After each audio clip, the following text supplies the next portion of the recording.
Okay. Learn something new every day. Oh, look, learning is good. So, And then your chat will start. so you guys It'll be can on the see bottom the of chat. the I can't see the chat, but I that's can't okay. see so. Oh, yeah, down the bottom. Yep, I can see the chat. I can Ah. watch the chat for you. Okay, that'd be Cody great. just says, Cody just says I'm here, but the video's being weird, so she'll stay off the camera for now. Awesome. Okay. So the reason I started doing these Kickstarting kinesiology sessions was to excite people about kinesiology. I have been doing it forever. I know I teach it well, and I love it when people do my style of kinesiology. So I have been doing kinesiology for 28 years now, 28 and a half. So it is just something that forward would be good. So down. So where did I start? So when I got married, there I was, 20 years old. My hubby and I had a really young family, so we decided that I would stay at home, look after the kids, and he would go to work. So therefore, it was one of those things. What was I to do while I was looking after the kids at home? Because everyone knows you need a full-time study load as well as looking after kids. We all know that. So we were living up in Cooktown for 4 years and decided that was going to be when I was going to start my naturopathy training. Now, I don't know if any of you were around going back that amount of time. It never even occurred to me that I was going to earn a living out of it. Just did not occur to me. I was learning it because I wanted to know what was going on in my mum's body. This little guy here with the green shirt, that's my son Josh, and I stole him away from my mother. She got a rash from head to toe, and the doctors just wanted her to take steroids and use steroid creams. And I had no idea what to do. And an auntie of mine sent me a book. Oops, not that one. This one, How to Get Well by Parva Roller. And I read it from beginning to end in 3 days. I had never heard a natural thing in my life until this point. And all I did was ring her up and I said, get off those steroids. And she said, what do I do? And I said, I have no idea. I just know you can't do steroids because there's all these side effects. So then about 3 weeks later, I found an online naturopathic course, which was fantastic because I was 2,000 kilometres north of here in Cooktown, North Queensland. The next book that I read was this little guy, Clan of the Cave Bear. You never know where inspiration comes from with health, do you? So in this book, if anyone's ever read it, her adopted mother was a Neanderthal herbalist. And at the time, I started looking around at herbs and all sorts of things and wondering what health conditions they might actually be able to treat. So once I read How to Get Well, and then I saw a naturopathic course, I jumped right in. Both feet, had never heard of a naturopath, had never met one, had no idea, but I just knew that there was something going on. So I went from being in my comfort zone of unconscious incompetence with anything natural, and I worked my way around when I was studying, going from conscious incompetence, so that's when you know what you don't know, and it feels really sucky, gives you some real insecurity. And then you get to a spot finally where you start feeling consciously competent. And after 28 years, I feel like I've got some fairly unconscious competence these days. And above that's the superego or the super consciousness. And that's when we start connecting to that source, that higher power, where stuff just shows up in balances where you go, I'm not sure where that came from. Except, of course, we know. So, so this has sort of been my journey. And when people know a little bit about kinesiology, that's really cool, because once we start to learn to muscle test our own stuff, and then people say, but it doesn't test up for me. Why does it test up for you? Well, there's layers and layers and layers to that. So the reason I went on my kinesiology journey, this is my good buddy, Linda Hoggard, and this was us on the radio about 10 years ago. And at the time, we're going back to 1995, I met Linda at a first aid course. I was the naughty girl in the back row. She was the good girl in the front row. And I just kept hearing her asking questions. And all of a sudden, I thought, she's got to be something like a Yeah, I knew that she was something intelligent, like a physio or a massage therapist or something. I said to my sister, she sounds like she's got some intelligence there. So Carmel insisted I go and met her, and sure enough, she's the reason I've spent 100 grand on kinesiology training over the last 28 years. But just recently, she has also excited me about a new little technique that she's been learning. So it's amazing. When you start loving something, there's just no end to where you want to go with it. So Linda and I have been good buddies for a long, long time. And the great thing with Linda was her body was so screwed up that she could not tell her left from right. She was totally dyslexic and dysfunctional. So therefore, we knew that the two things, well, I didn't know. I simply followed her for 5 years. But the thing was that she knew she needed her body fixed. So therefore, we went down the NOT, the neural organization path, and her brain was really quite wired, not that fantastically. So we headed towards LEAP, the brain integration stuff. So that's why I went down the tracks I did, because my good buddy was a little bit dysfunctional within her body and brain. Once again, you never know where the inspiration comes from. So I always, when I was on the radio for 10 years, if she was in town, I always grabbed her and had her in as a guest. This was another one. I never knew anything from the energetic perspective when I was a young budding naturopath. So I didn't even see a lot of the stuff when I started studying kinesiology. I didn't see the energetic stuff that my teacher, Gordon Dixon, was doing. And this book literally fell out of a bookshelf one day when I was in a library or somewhere. And I thought, okay, I get the hint. So as I started reading this, which is just a story, of course, but once again, it does give you this insight as to what is going on with energy in the planet. And once you start looking at that energy, you can see people we're attracted to. You can see that anger feeds anger. You can see that if you are attracting a certain type of people, you will keep your body in a certain state that it wants to be in. So it was a very interesting little read for me at the beginning as well, to give me an idea about energy. Because when I started studying naturopathy, my brother, who was a doctor, he was sort of like, well, as long as you do herbs and nutrition and massage, at least all that has some science behind it. And so when I started studying kinesiology, I got a little bit less support within the family. This was just a lovely little testimonial from last time, from Kate. So she was a new kinesiologist out and about, and just getting, just information. Isn't it good just when you're trying to get something up and running, you're trying to fill your knowledge space, and it's just so wonderful to have someone. I wish this sort of thing had been around when I was a young kinesiologist. It's a whole different world these days with what we can do online. So thank you, Kate. So the thing about kinesiology is we know muscle testing. So muscle testing is the art of asking the body what is going on. So if we think about the conscious mind, that's what we know about that. But the programming, the things we're not aware of, the unconscious mind, that's what I love about kinesiology, because we can deeply start going underneath the surface of what's actually driving someone's issues. We can go underneath the surface for ourselves and just start unraveling some of these patterns that are locked inside our body. And I think the old iceberg is such a nice analogy. This one, of course, is talking about choice. I had someone on the table the other day, and in order to talk to our higher self, in order to connect to our higher self, which is about I choose. She kept saying, I'm not choosing this, I'm not choosing this. And she was really angry and frustrated. And I said, yes, but as soon as you say you have no choice, you're giving away your power. As soon as you say it, your power is gone.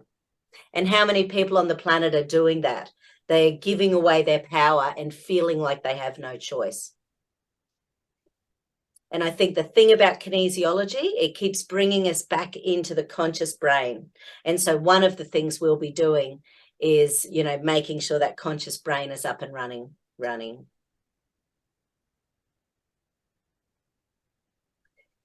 Now, there's two parts. Well, there's many, many parts to everything, but there are two major systems going on in the body to do with the nervous system: the parasympathetic nervous system and the sympathetic nervous system. How many people do we know who are heightened? They're anxious, they're stressed, they're panicky all the time. That's the sympathetic nervous system. When we're running on the sympathetic nervous system, it's shutting down our ability to rest and digest. So you can see with the parasympathetic nervous system, it constricts the pupils, it stimulates the flow of saliva, it constricts the bronchi in the lungs, it slows the heartbeat, it stimulates peristalsis and secretion, that movement through the bowels, and it regulates bile release. And see in here, it sort of talks about nerve X. So the 10th nerve, which is the vagus nerve. And there's so much out there on the planet at the moment about the vagus nerve. It's sort of one of these things that so many people are talking about. And one of the body hacks that we can do to calm our sympathetic system and to activate our parasympathetic is breathing out for longer than we breathe in.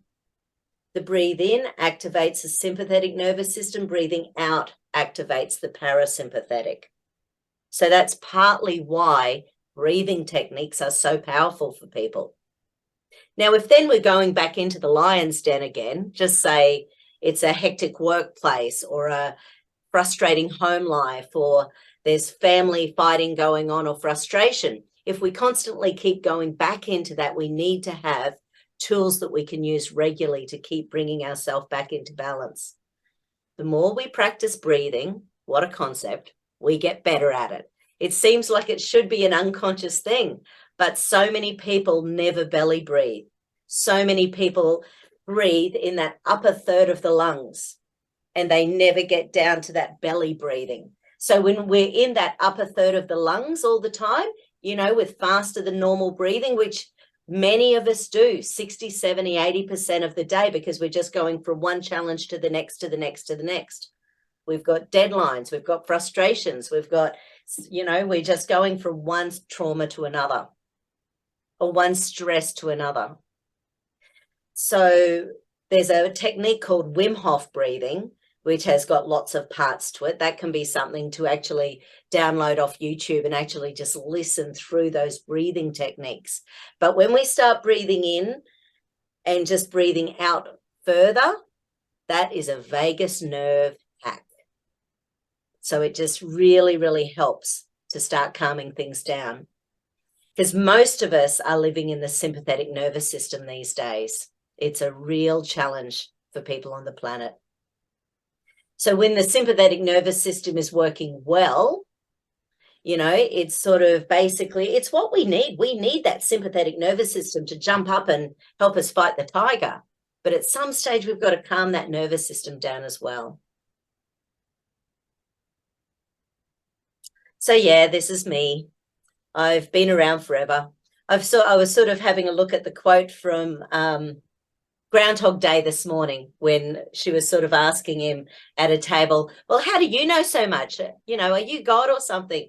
And he said, maybe God isn't omnipotent. Maybe he's just been around forever and knows everything. And I feel a little bit like that within the naturopathic industry. I just feel like I've been around for a really long time. There's not much I don't have a opinion on, at the very least. But yeah, so I've done a lot in my 20-something years. And it's such an amazing industry to be.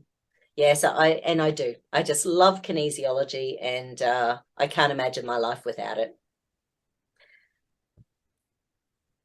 I really believe we need healing on this planet. I think moving forwards, we're in a bit of a mess on the planet at the moment, but with everything, all the nanoparticulates we're breathing in, things like the GMOs, the manufactured meats, the manufactured stuff we're doing to our bodies, you know, there's so much going on, and people's bodies are not coping with the amount of human intervention at the moment. We don't allow our cells and our bodies to actually function properly these days. We don't allow our immune systems to get over things. We're very quick to grab a jar of something and support our body just to get rid of symptoms. Whereas As this says, not so long ago, man lived in harmony with nature. We did not need the use of chemicals, poisons, and altered genetics to grow and maintain our food supply. It is time to return to balance. I don't know whether you know this, but do you know where the one source more than anywhere else of antibiotics is for our bodies? It's in our meat supply. So then people say, well, I'll become vegan. And I say, well, that's a problem too, because most of the food that's being created these days is genetically modified. And in the actual seeds of genetically modified foods, there's often antibiotics. So that's growing into the plant. We're eating the foods. It's destroying our gut the same way antibiotics do. It's a real challenge these days to make a decision. How am I going to eat? So even if we're growing our own, we still have the air supply. We've still got the pollution. We've still got the water supply. If we're not filtering our water, we're actually drinking fluoride and chlorine. And that, again, they are antibiotics. They destroy our gut bacteria. So it's one thing after another after another.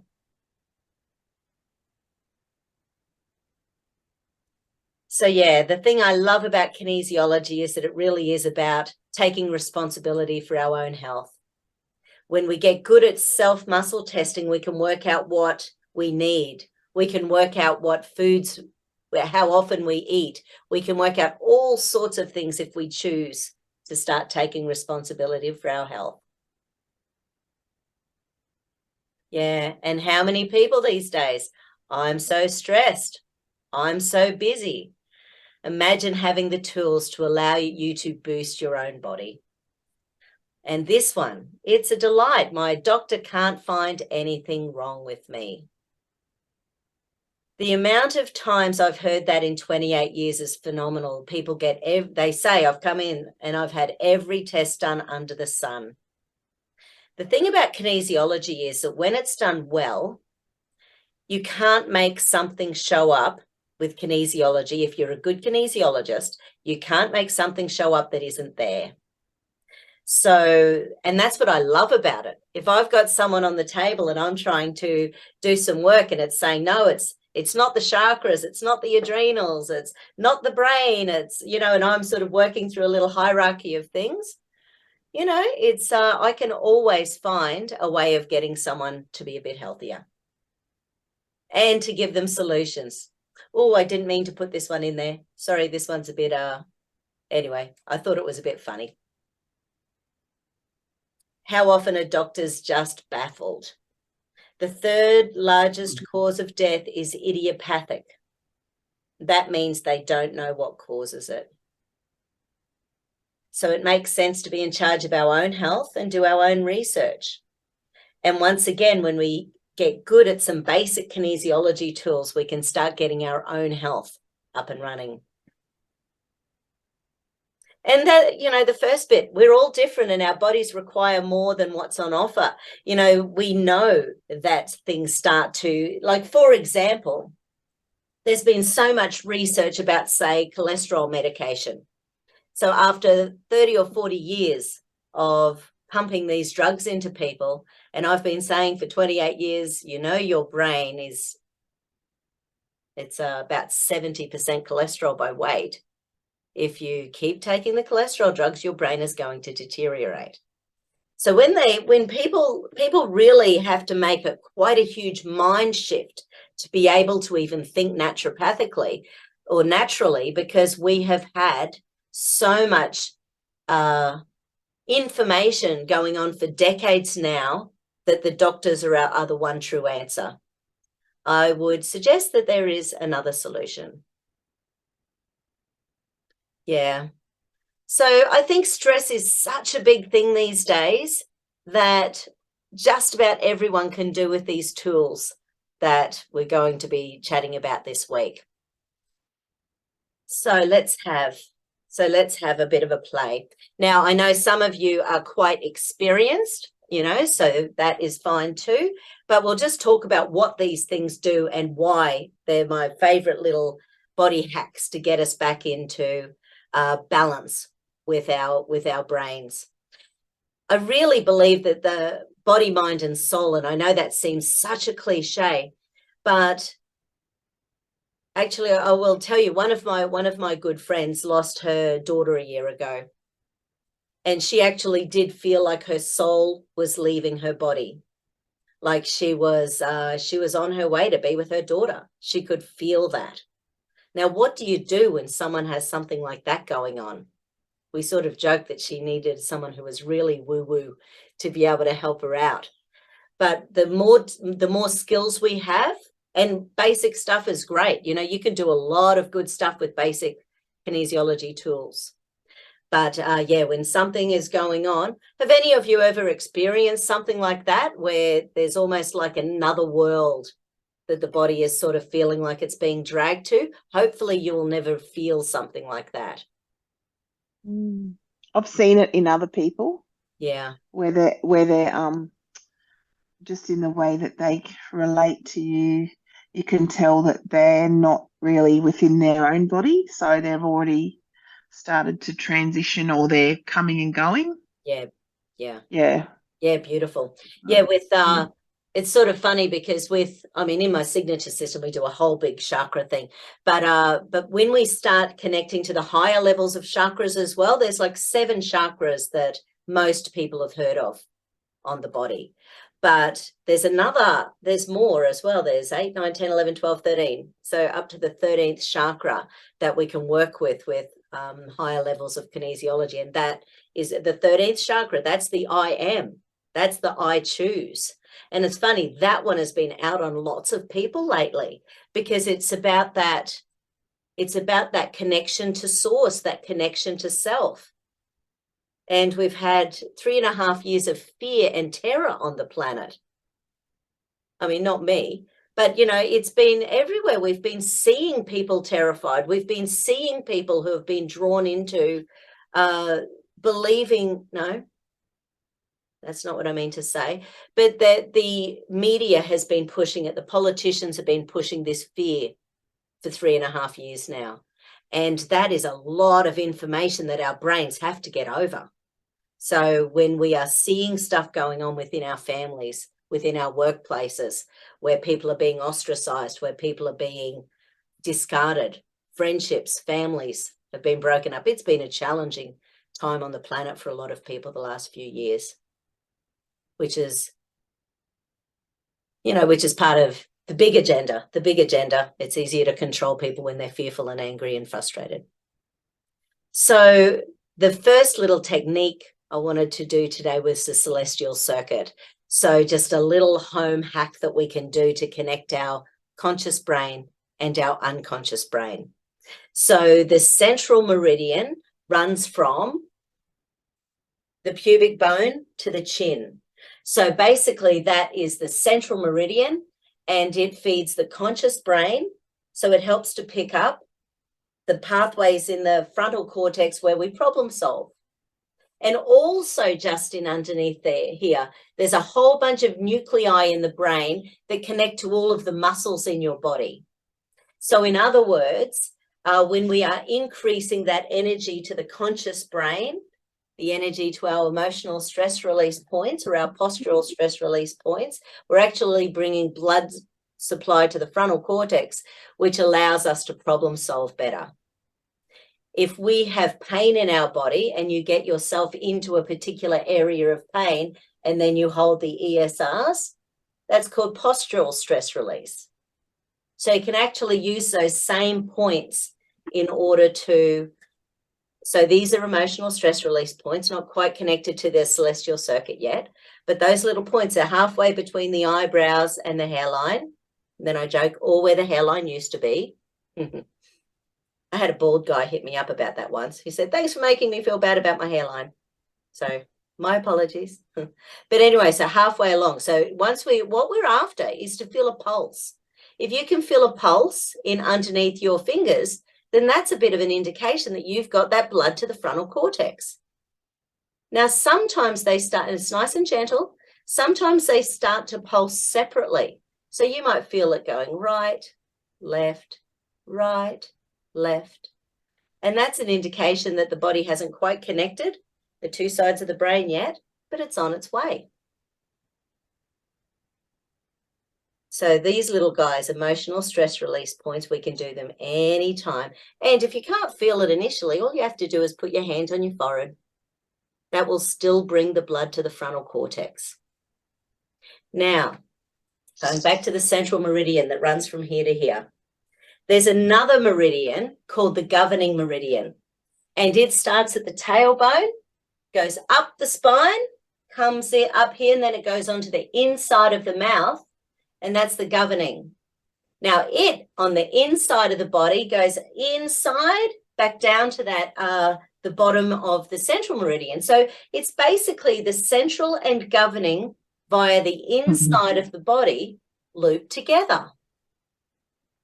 When we are stressed and traumatized, that connection can stop.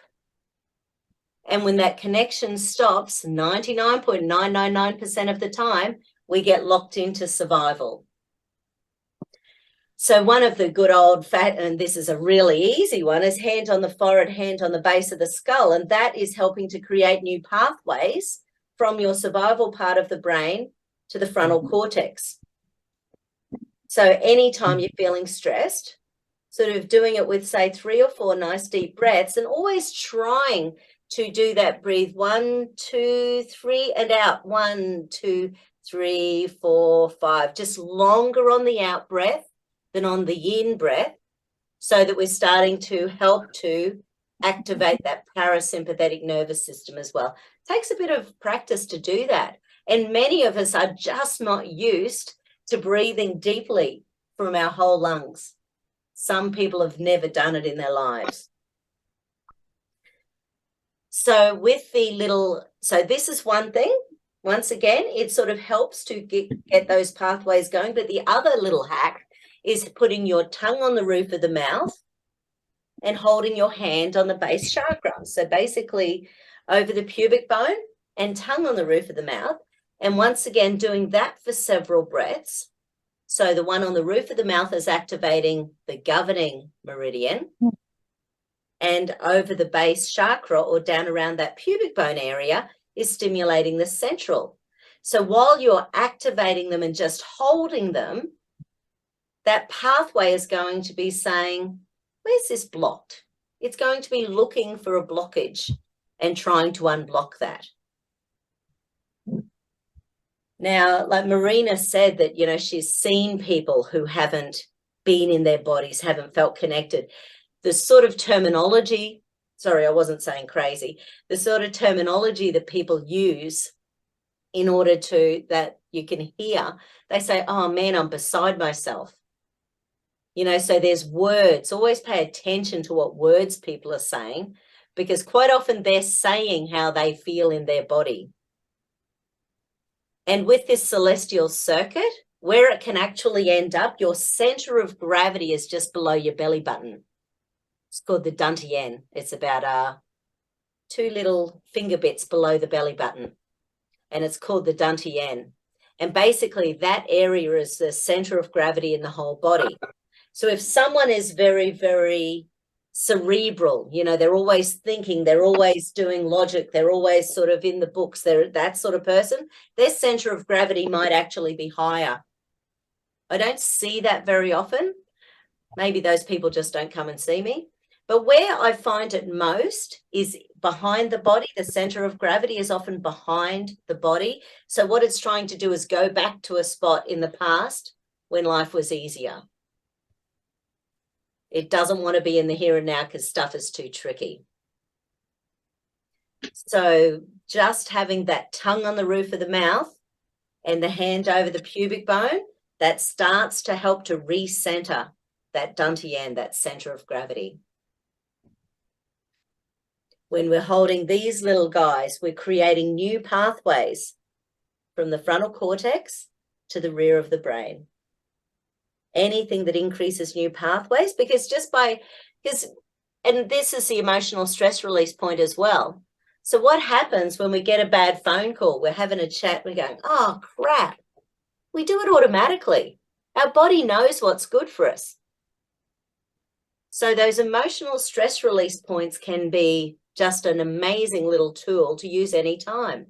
I had a I had a lady who used to be in charge of she worked for Telstra, a telecommunications firm here in Australia. And she was in charge of a team of like, I don't know, 12, 15 women or something. And these women were not allowed to come in and complain to her unless they had their hand on their forehead and they were running the central meridian. So they knew that that's what they had to do in order to speak to her about anything stressful, because she said otherwise they would just come in and complain about all sorts of things that actually they could probably problem solve themselves if they thought about it for a few minutes. So don't underestimate the old emotional stress release points or the postural stress release points. Actually, if you have a spot of pain in the body, maybe give that one a try. Is there a little spot in your body that you can feel that's a bit tender at the moment? You sort of feel somewhere, sort of activate it and then hold the emotional stress release points for a minute and just see whether or not it starts to decrease a little bit. So postural stress release.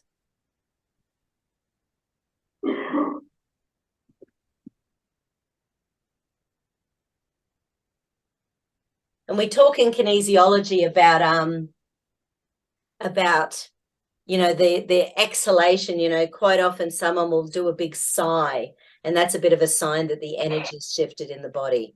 Yawning is another one.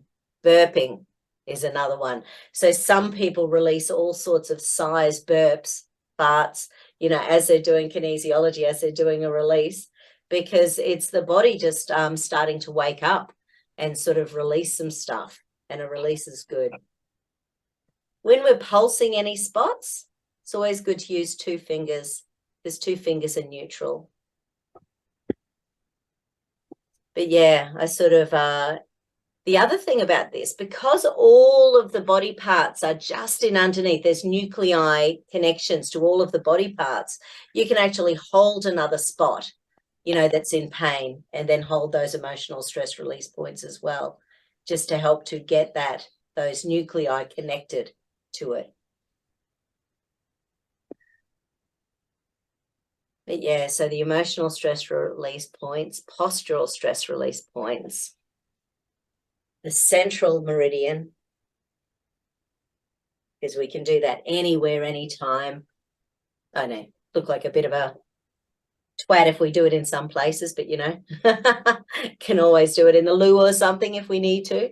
But yeah, so they're really nice. And these little guys just really help to get that blood supply, you know, connecting. There's actually a little, there's an exercise called a Morrow reflex that I will do tomorrow. And the Morrow reflex, yes, I will do that. I'll do it on the other computer. So I've got the massage table. So I'll actually show you the exercise to do.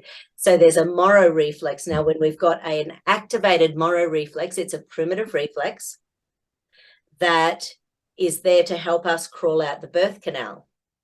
Now, our statistics here in Australia at the moment for cesareans is about 1 in 3 women are having cesareans these days. In some places, it's 1 in 2 if the hospitals are really pushing that procedure. Now, that means that the baby doesn't actually get to crawl out the birth canal. Now, the whole point of crawling out the birth canal for a little human being is to activate a whole bunch of our primitive reflexes. So we're meant to crawl out the birth canal. It's supposed to hurt. It's supposed to be hard. It's supposed to be an action that allows the baby's brain, allows all of those bones to, you know, move, and that massages the brain. And what it does is switches down the Morrow reflex after we're born. So when kids are being born with cesarean sections, firstly, you've got all the anesthetics, you've got all the medications throughout that process. And this isn't about guilt. This is just about knowledge, because there's an exercise you can do if the primitive reflex, the Morrow reflex, is jammed, that once again takes about a minute. So if you do it morning and night, it's the sort of thing that again helps to connect that front and rear of the brain. Now, the Moro reflex, one of the ways that you can see it be activated is if there's a loud noise and someone jolts like that, that's the Moro reflex. So if we've got a Moro reflex that's hidden in the background, it can be keeping our adrenals on all the time. It can be making our immune system looking for what's going on. It can be shutting down our gut. It can be shutting down our thyroid. It can be slowing down our digestive tract, causing constipation or diarrhea.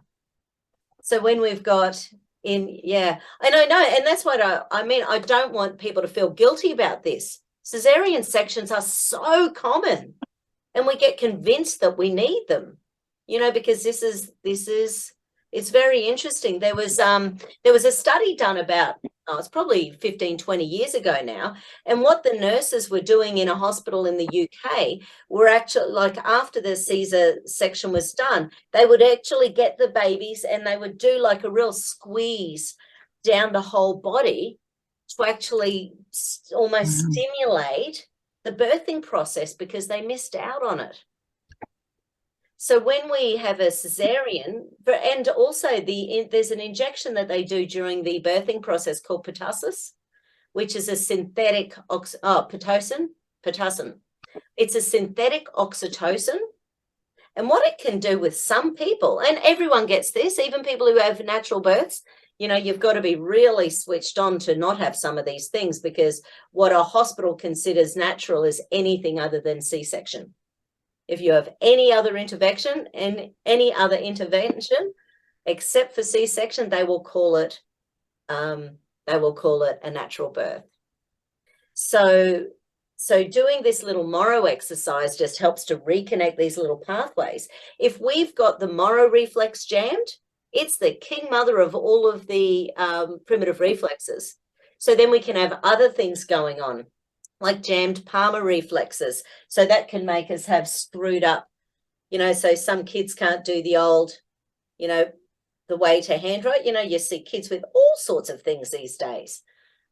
And even at school, they're not teaching that. I heard the other day, who was this?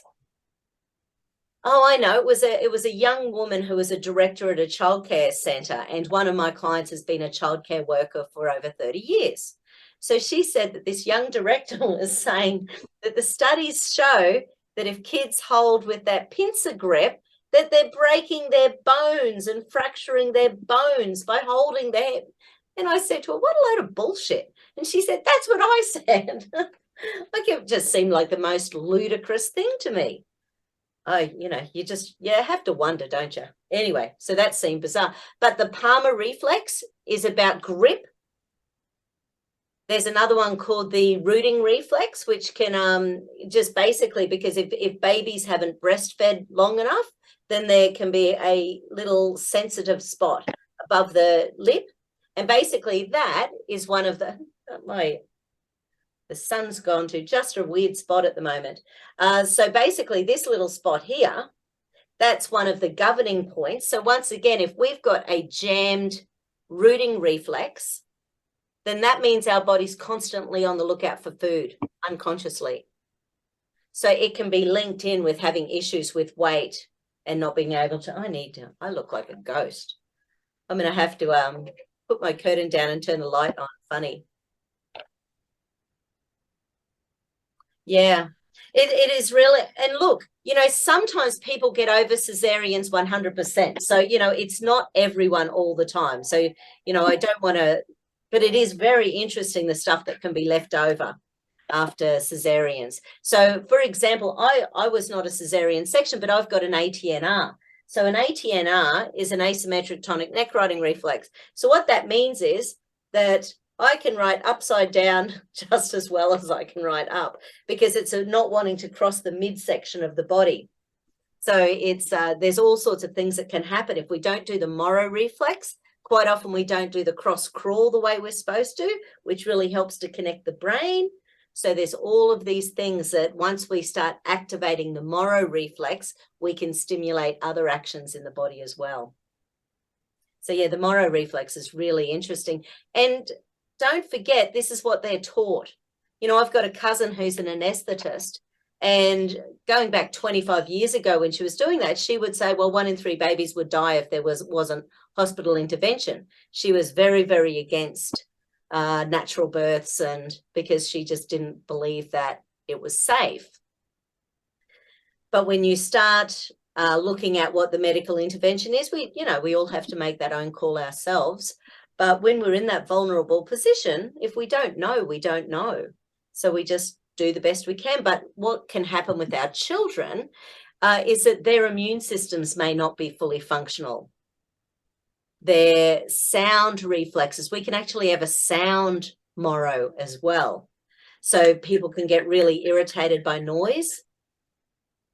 So, if someone's clicking in a room, and you can't concentrate on something, if something's going on over here. So we can have a moro reflex, an auditory moro as well. So another little technique to help with that actually is there's a whole bunch of receptors on the outside of our ears. So if something is irritating you with noise, you can roll your little ears outwards. And if you do that for, once again, like 10 seconds, it actually allows your brain to hear more easily. It activates the auditory receptors in the brain.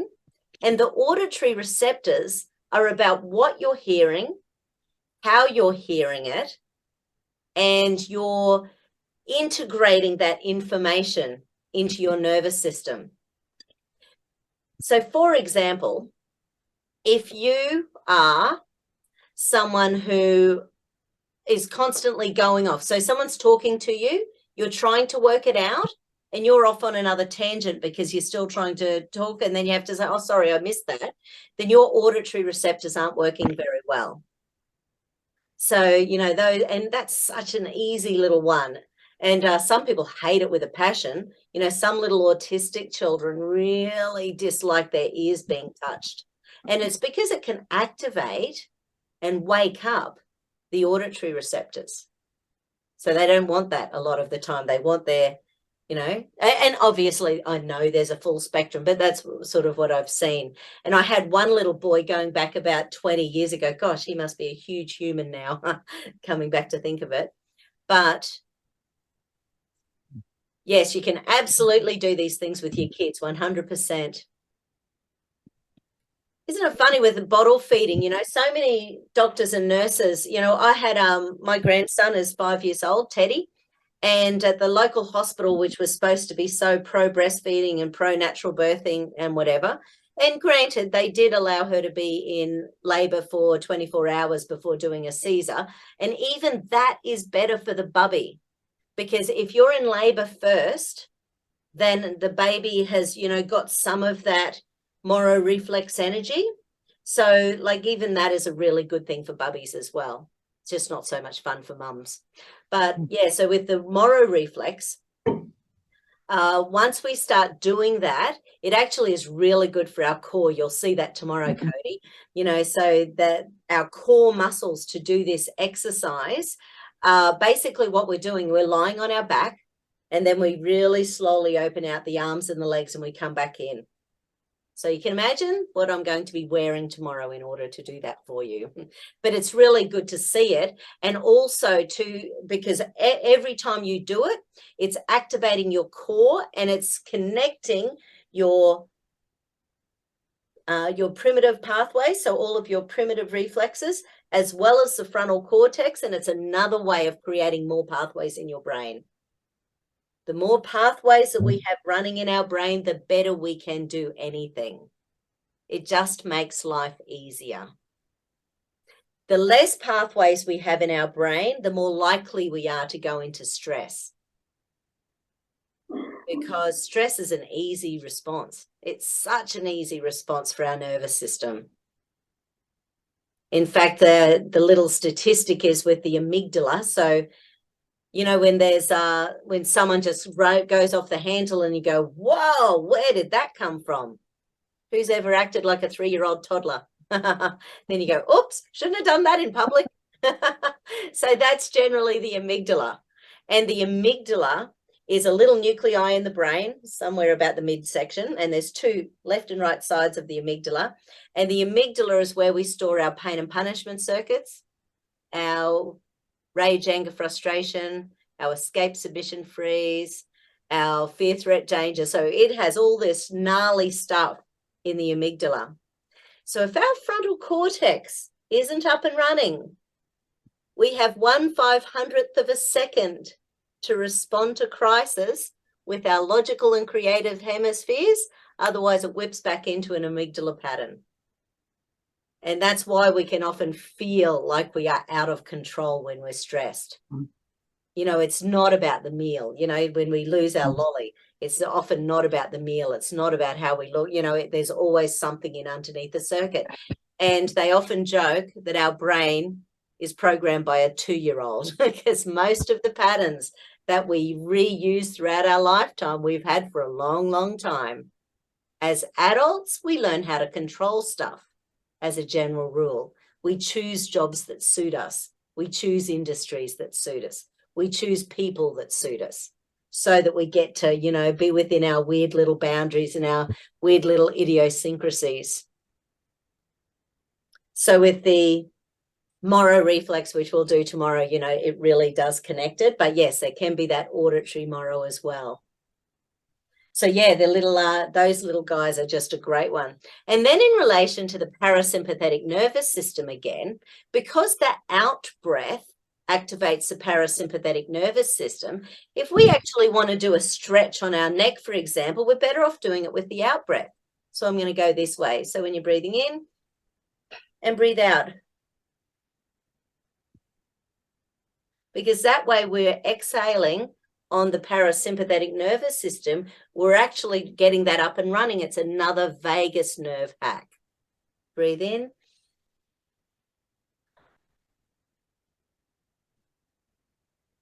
So what a nice thing to be able to, you know, just be conscious of, you know, and you can do a similar thing with your little eyeballs, actually. I'll do it going upwards. Breathe in, breathe out. I'm going down. Breathe in, breathe out.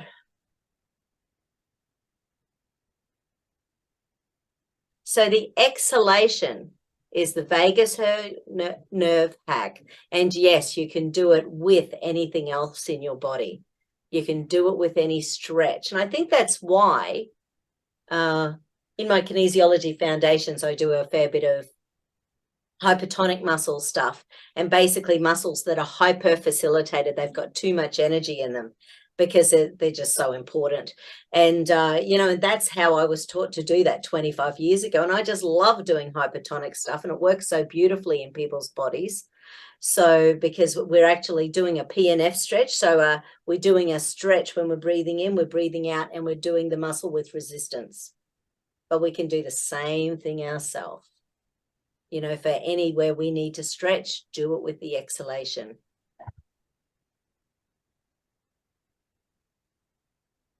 Oh, wow. Well done, Cody. Yeah, so well, your little kitties are not going to have a jammed rooting reflex. That's awesome.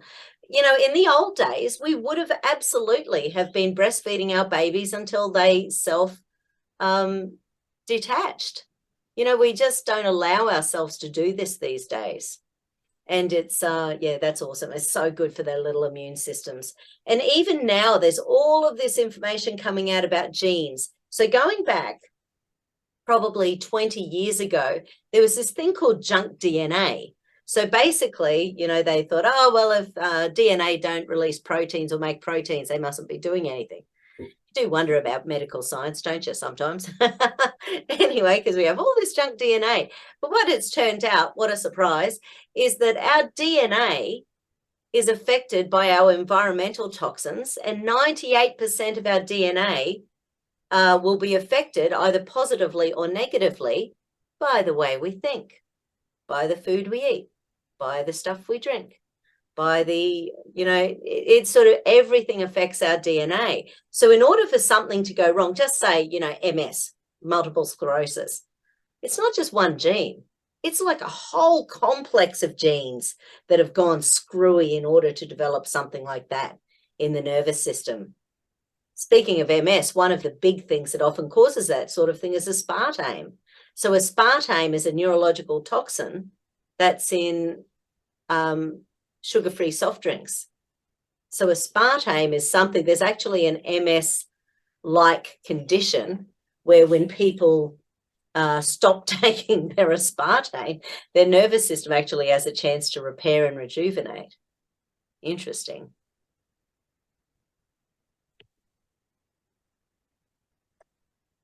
Yeah, I was going to say, even though this hospital where Teddy was born, they said they were natural, but even though they recommended breastfeeding, they still insisted on a bottle from day one so that my son Blaze could actually do bottle feeding for, you know, for daddy baby connection. And of course, then she wasn't able to breastfeed because he liked the bottle better.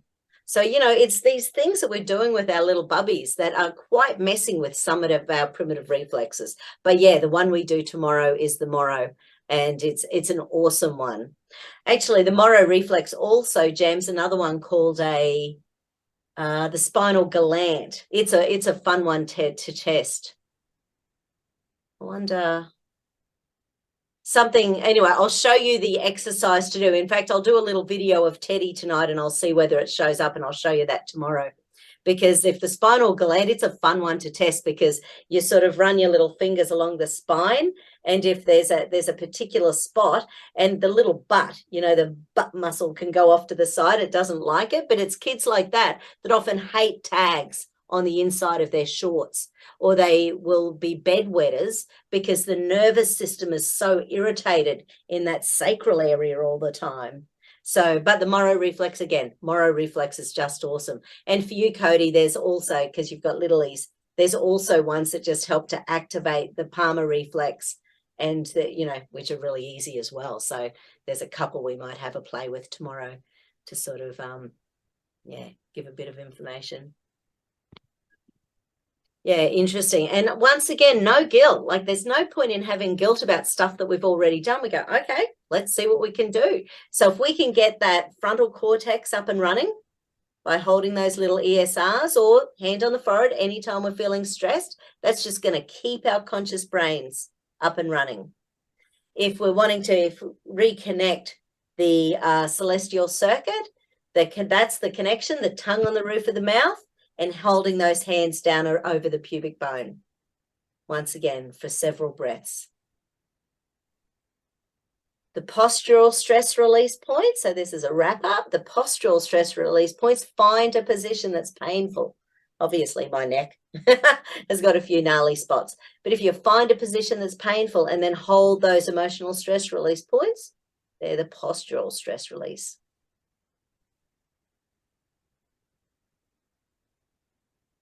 And then a really nice one is about that exhalation when you're stretching something. So to activate that parasympathetic nervous system.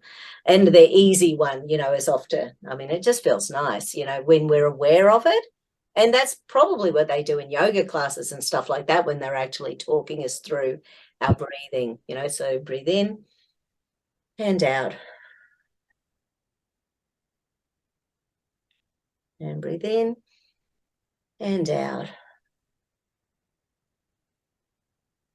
And with that one, people tend to be able to turn that little bit more each time, because we've relaxed the sympathetic nervous system, and the sympathetic nervous system is holding on. So we've allowed the nervous system to relax.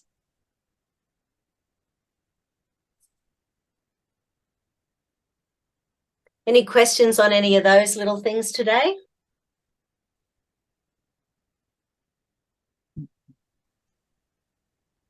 No. All good.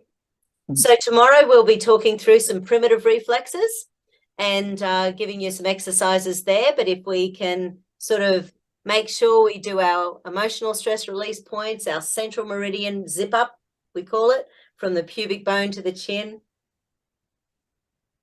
Our little rolling out of the ears. Mine are really red. Huh, interesting. They're rolling out of the ears to wake up our auditory processing centers. Postural stress release. So some nice little tips there for you today. I actually quite like the feel of that. You know, some people really dislike it, but I sort of it feels quite energizing to me. Aw, how old, Cody? How old is that little one? 3. Adorable. Beautiful. Okay, beautiful souls. So I shall get this uploaded this afternoon and posted in our little pod if you're not part of the pod. So on Messenger, I've got a kinesiology, Kickstarting kinesiology pod. So if you're not in there, send me a message and I'll join you in there. And hope you've all joined the Kickstarting kinesiology group as well. So that's where there'll be sort of some things. I might throw up some information this afternoon about the Moro reflex as well, because the Moro reflex, it's so huge out there on the planet at the moment. I just feel like it's another one of these good little things we need up our sleeve. Actually, I will, no, I'll do that tomorrow.